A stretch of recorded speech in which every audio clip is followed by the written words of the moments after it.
Skip it up and that up. Many of you are going to see the title of this video and cry out clickbait.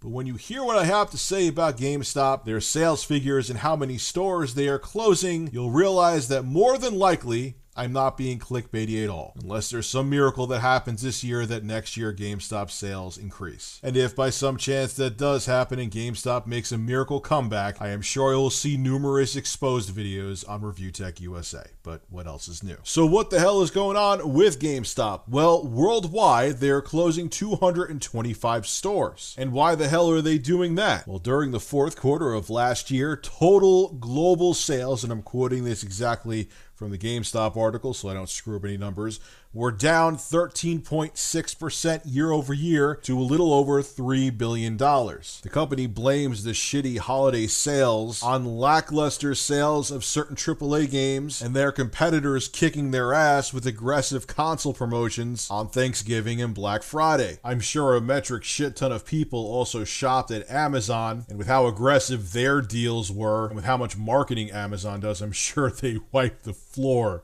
with GameStop. Now, due to this really disappointing fourth quarter, GameStop announced that it is shutting down 2 to 3% of its stores worldwide. Now, this may not sound like a big deal, but for a company to be shutting down almost 3% of their worldwide stores, something really bad is going on. That percentage equates to about 225 of GameStop's 7,500 stores that are all around the world. So it may not seem like many, but I'm telling you, when a company starts shutting down stores instead of opening them, that's not a very good sign. I've said this for years. I knew this was coming with GameStop. I knew eventually they were going to be on the decline. I've talked about it countless times before, and many other people have too. You don't have to be a rocket scientist to see that one day GameStop would be doomed. And why the hell are they doomed? Why are they closing down stores instead of expanding?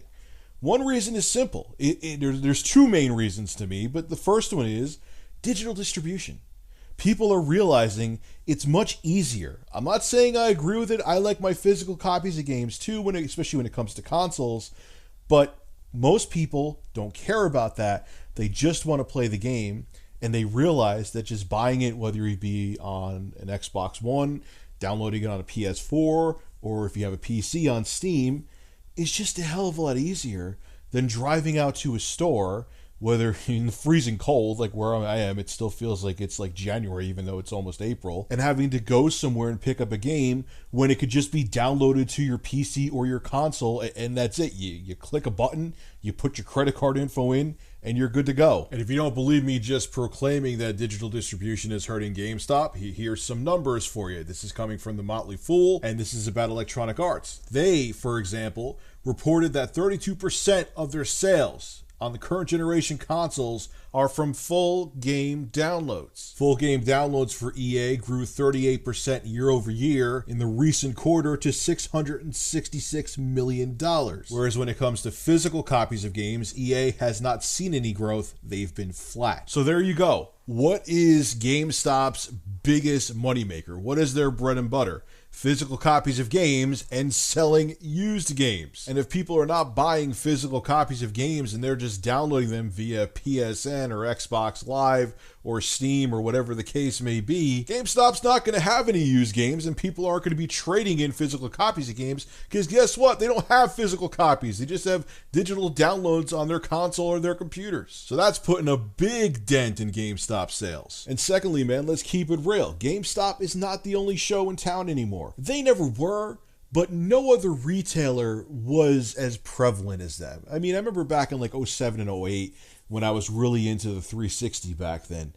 GameStop was really the only place you thought of. There was plenty of other options back then, don't get me wrong, but GameStop was the first place that came to mind to go pick up a game. Nowadays, that's not even close to the truth anymore, man. People have Amazon Prime memberships, or they just get the games off of Amazon anyway, and a lot of times, especially if you're an Amazon Prime member, you could pre-order a game and it'll be at your doorstep the day the game is released. During the holiday season, Target was very competitive with GameStop. Best Buy was very competitive with GameStop. Walmart was very competitive with GameStop, and they still are. So at the end of the day, GameStop does not have the same piece of the market that they did a decade ago. There's plenty of other options now to pick up physical games. And those options from other retailers, whether they be online retailers or brick and mortar retailers, are very competitive. So in the end, GameStop's losing a big piece of their market share to these guys. Now, I know GameStop's trying to diversify. They're getting into game publishing and digital downloads and all this other stuff, but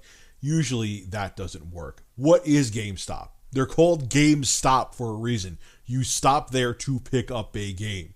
You know who else tried to do this and tried to diversify to save the company? Radio Shack. If you remember back in 2010, they were all about trying to get you to sign contracts for cell phones or buy a cell phone. You would literally walk into a Radio Shack and the employee working there almost would get on his hands and knees begging you to sign up to a Sprint contract. It's like, get out of here. And it didn't work for them. Radio Shack right now for the second time has gone into Chapter 11. It's done for them. It's over. Radio Shack, I'm sure sometime this year, will be no more. And it also looks like this is the beginning of the end for GameStop because their business model is antiquated. Digital distribution is on the rise. And even if the consumer wants a physical copy of the game, they'd rather go to Amazon.com, order it there, and have it delivered to their doorstep. GameStop is slowly but surely becoming irrelevant. And it's only a matter of time before they become the next Blockbuster.